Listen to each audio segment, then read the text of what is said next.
Assalamualaikum, semangat. Apa khabar sahabat-sahabat sekalian? Hari ini dah 17 Februari 2022. Semalam 2 hari saya miss live dekat IG ni.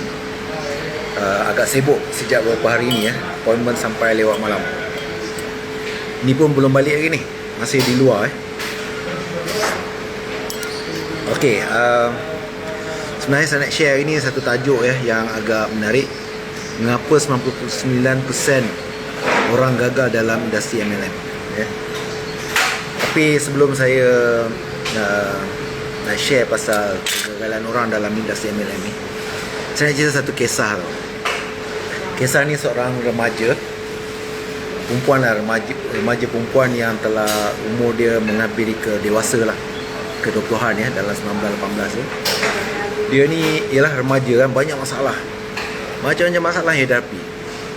Dan dia mengadu ke ayah dia apa semua kan. Jadi ayah dia tidak memberi jawapan apa-apa. Ayah dia cuma ajak dia ke dapur. Ayah dia letak 3 periuk kecil di atas api dan dipanaskan hingga mendidih. Dan dia ambil sebiji kentang, telur dan juga biji kopi. Bila air itu dah mendidih, dia masukkan kentang dalam satu periuk, telur dalam periuk yang lain, kopi dalam periuk yang lain Dan dia biarkan mendidih dalam masa 15 minit. Selepas habis mendidih 15 minit, dia keluarkan kentang letak atas piring, dia ambil telur letak atas piring, dan dia air kopi tadi tu dia masukkan dalam cawan. Dan dia tanya anak dia, apa yang kau tengok? Anak dia kata, kentang, telur, kopi. Apa yang nak bagi tahu kan? Kata nak. Kata nak puteri dia lah. Nak. Ketiga-tiga periuk ni dididih sehingga mendidih, dan semuanya 15 minit. Tetapi cuba kau tengok kentang tu betul-betul. Cuba kau rasa, pegang. Kentang tu dia lembut, jadi lembik, lemah lah kan. Telur, dia suruh pecahkan kulit telur. Kulit telur bila pecah, dalam dia keras. Telur dah jadi keras. Dan kopi tu dia suruh hidu, Dia hidu, aroma kopi dia sedap, enak, warna berubah jadi hitam.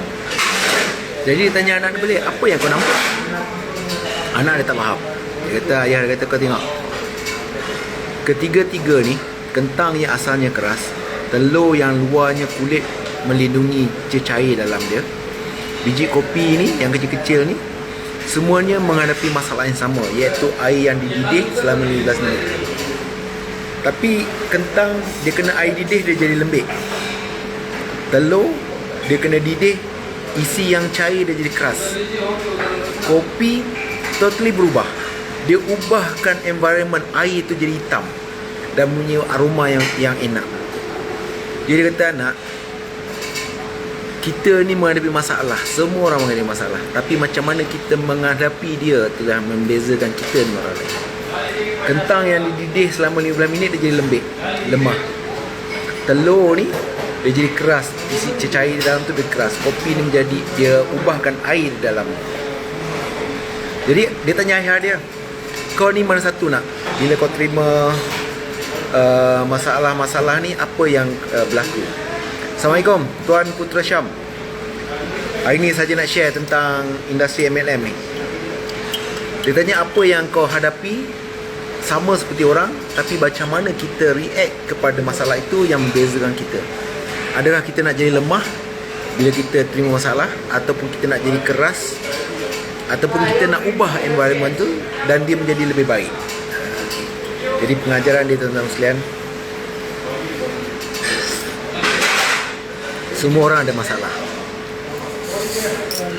tapi bagaimana kita menghadapi masalah itu yang membezakan kita dengan orang lain. Adakah masalah itu menjadi kita yang lebih lemah, lebih susah, ataupun masalah itu menjadi kita lebih kuat, lebih keras, ataupun masalah tu kita ubah keadaan sekeliling tu sehingga dia jadi lebih baik. Masalah tu jadi lebih baik. Jadi terpulang pada you all, setiap orang ada masalah. Ingat saya pernah cakap, siapakah yang tidak ada masalah? siapakah yang ada satu masalah, siapakah yang ada banyak masalah. Orang yang tiada masalah ni, orang dah mati. Dia masalah dunia dah habis lah. Dia masalah dalam kubur tu lain lah, dia amalan dia dengan Tuhan ya. Tapi masalah dunia dah tak ada lah bila dia mati. Orang yang ada satu masalah, orang gila. Masalah dia gila, selesai masalah gila dia tu, selesailah semua benda. Dan kita yang biasa ni macam-macam masalah. Jadi you pilih, you nak ada satu masalah jadi gila, you tak perlu bertanggungjawab kata apa-apa, tak perlu solat, tak perlu apa, jadi gila. Satu masalah selesai pasal gila. Ataupun you nak mati, hilang masalah dunia ya. Masalah dalam kubur tu jawablah sendiri. Jadi itu tentang masalah ya. Jadi saya ringkas lah malam ni pun, selepas hari yang padat ya, agak penat. Sikit lah saya nak share 5 perkara yang mengapa 99% orang gagal dalam industri MLM. Satu, tuan-tuan sekalian, dia kurang prospek ataupun tiada prospek. Tapi benda ni agak pelik lah, sebab kalau kita lihat dalam phone list kita tu, kadang-kadang sampai beribu, 6,000. Kalau kita link pula dengan email, walaupun kita tukar phone, kontak tu masih masuk. Makin lama makin ramai. Beribu ada. Jadi macam mana mungkin kita kata kita tiada prospek ataupun kurang prospek? Sebenarnya kita malu untuk approach mereka, maka kita kata kita kurang prospek atau tiada prospek. Sebenarnya prospek di sekeliling kita ramai. Adik-beradik dengan kawan, saya tak anggap itu sebagai prospek. Itu kita jangan kacau mereka. Bukanlah maksud jangan kacau, dia datang secara natural. Mereka yang approach kita, jangan kita approach mereka. Prospek ni adalah kita punya kenalan-kenalan, kita punya kawan-kawan kerja, kita punya kawan-kawan di luar yang kita jumpa, mungkin melalui urusan bank, urusan bil air, dan kawan-kawan di gym. Orang ni lah kita cuba approach ya? Jadi kita ada kawan ramai. Itu bukan satu isu sebenarnya. Dan satu lagi sebab utama orang gagal dalam industri MLM ni, dia tidak suka belajar. Tadi back to prospek tadi tu, you kena convert ya, orang-orang yang you kenal sekali-sekala tu kepada prospek. You kenal orang di gym setakat hi begitu saja di gym, kita cuba kata kita tegur dia dan kita terus approach dia, sama ada kita nak approach melalui produk atau melalui peluang. Dengan cara kita bertanya dia dulu, dia kerja apa, dia bisnes apa. Bila kita kenal, barulah kita akan tarik dia ya. Kalau dengan kawan, dengan saudara ni, adik-beradik ni, ini kalau kita kacau mereka ni, kita akan hilang kawan, kita akan hilang saudara, hilang adik-beradik. Jadi ya, ini biar dia jadi secara natural. Mereka akan tanya kita, sebab lumrahnya orang akan bertanya. Kita tanya mereka, mereka akan tanya kita balik. Jadi mereka akan tanya kita. Dan memang ada orang setengah tu, bila saya pada kawan-kawan yang bila saya sebut saya buat MLM, mereka terus tolak saya. Dia kata, kau jangan cerita dengan aku pasal MLM. Mereka reject tu. Tak apa, kita tak cerita MLM. Saya kata, saya tak cerita, kau yang tanya kan. Tapi ada juga yang gatal tanya, kau buat MLM, aku tak faham lah MLM. Dia tanya, jadi kita ceritalah. Jangan cerita ke arah nak tarik dia, tapi cerita secara umum supaya minda dia terbuka. Maka kita dapat jadikan mereka sebagai prospek kita dalam MLM. Tapi lebih bagusnya cari orang di luar sana yang ramai kenalan kita, yang kita kenal sekejap. Yang itu kita approach mereka. Itulah prospek yang lebih baik ya. Okey, dalam kawan-kawan dalam kat Facebook, kita tegur mereka. Kawan-kawan di IG yang kita follow, kita tegur mereka. Itu adalah prospek yang baik ya. Jadi mustahil kalau kita kata kita tidak ada prospek. Satu lagi masalah isu orang gagal dalam MLM, mereka tidak suka belajar. Sebenarnya tuan-tuan sekalian, kita sentiasa belajar. Dalam kehidupan ni kita belajar secara natural. Walaupun kita kata kita tak suka belajar, sebenarnya kita secara semula jadi kita akan belajar benda baru. Kita tak tahu pasal kereta, tapi bila kita memandu kereta, pelan-pelan kita tahu sikit-sikit. Bila kereta kita rosak, kita tak tahu langsung, kita tengok, tanya mekanik tu, ini apa masalah dia. Dari situ kita tahu. Memanglah bukan kita mahir, kita tak repair, tapi kita tahu sekurang-kurangnya bila kita ada masalah, kita boleh bertanya balik pada mekanik. Jadi kita kena belajar ya. Dalam MLM ni pun juga kena belajar, sebab dia benda baru. Walaupun you dah mahir, dah 20 tahun, 30 tahun dalam MLM, you tetap kena belajar. Sebab dunia dia evolve ya. Industri ini evolve, dia berkembang dengan cara yang berbeza-beza. Jadi kita kena. Dan semalam saya jumpa satu leader, Dia beritahu dia punya database tu sampai ke 30 negara. Yang jadi ahli kerana apa? Kerana mereka buat secara online. Jadi itulah sebenarnya dunia telah berubah. Kita boleh buat bisnes ni dengan cara online. Dia open to satu dunia. Kita post je lah. Sekarang courier service sangat efektif. So dia tidak ada isu. Kita kena belajar dan sentiasa belajar. Dan salah satu lagi sebab dalam MLM ni ramai orang tak berjaya sebab dia tidak konsisten. Hari ni dia buat, esok dia tak buat. Sebab apa dia tidak konsisten? Sebab modal yang kecil, RM300, setengah company RM400, ada yang RM200. Jadi bila modal rendah ni, dia tidak serius, dia tidak konsisten. Kadang seminggu sekali baru dia share kat orang. Dia tak nak share produk. Dia sendiri pun tak guna produk secara berterusan. Jadi dia tidak konsisten. Kita kena guna produk ni secara konsisten. Maka orang akan nampak kita berubah. Maka orang akan tegur kita dan kita boleh cerita. Dan kita juga kena approach direct dengan orang. Kita tak perlu segan. Cik pernah dengar tak ni? Sepolan-sepolan you pernah dengar tak cerita benda company ni? Dari situlah kita dapat menarik orang.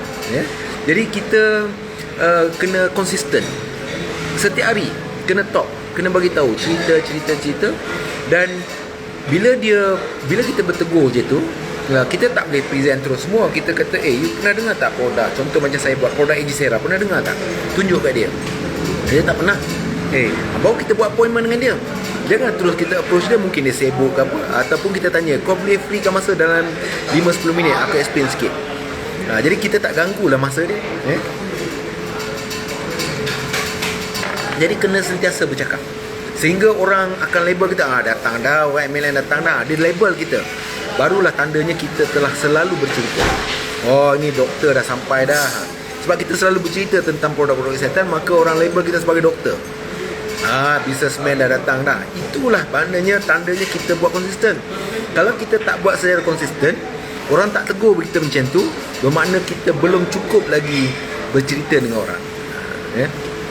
Jadi you kena ada satu branding yang kita kena buatkan supaya orang akan kenal kita. Branding supaya orang tahu. Kalau kita jumpa kawan-kawan, contoh macam saya sendiri, saya pergi jumpa kawan automatik, kalau you nak tahu pasal bisnes, you tanya Syamsul. Macam tu, kita nak sampai macam tu. You nak tahu pasal produk kesihatan, you tanya Syamsul. Kita nakkan jadi brand macam tu. Jadi kita kena konsisten lah untuk dapat seperti tu. Dan kita satu lagi orang yang tidak berjaya dalam MLM, dia tidak bina perhubungan. Dia dah dapat seorang join dengan dia, prospek ni, dah join dengan dia. Mereka ni join, sama ada join ataupun dia beli, ini masih lagi kategori prospek. You kena buat perhubungan dengan dia, bertanya khabar. Janganlah dia dapat duit dia dah bagi produk, kita senyap. Kita kena tanya khabar dia, macam mana kesan dia makan, sama ada sekarang ni mudah dengan WhatsApp, kita tanya. Dan memang itu adalah satu benda yang agak sukar lah bagi ramai orang. Sebab nak tanya balik kadang dia segan, orang ni senyap, dia kenapa dia senyap. Jadi kita kena bina. Jadi bina ni kita kena keep on hantar maklumat. Hantar maklumat seminggu sekali, tanya khabar, kita tanya dah makan ke belum produk. Jadi kena bina hubungan dengan ahli dan juga dengan ahli kumpulan. Bila ahli kumpulan ni maksudnya dia dah mula aktif sikit. Kalau dia masih guna saja, itu kita panggil prospect list lagi lah. Sebab dia belum lagi aktif. Yang aktif ni lah kita kata ahli kumpulan. Jadi kita kena bina reputasi dengan mereka supaya mereka boleh berhubung dengan kita. Dan kita kena sentiasa jadi orang yang available. Jangan sampai orang cari kita, kita di luar kawasan, tidak dapat dihubungi, not in service kan. Jadi jangan sampai macam tu. Kita kena sentiasa proaktif. Kita sampaikan maklumat dan kita sentiasa beri informasi lah.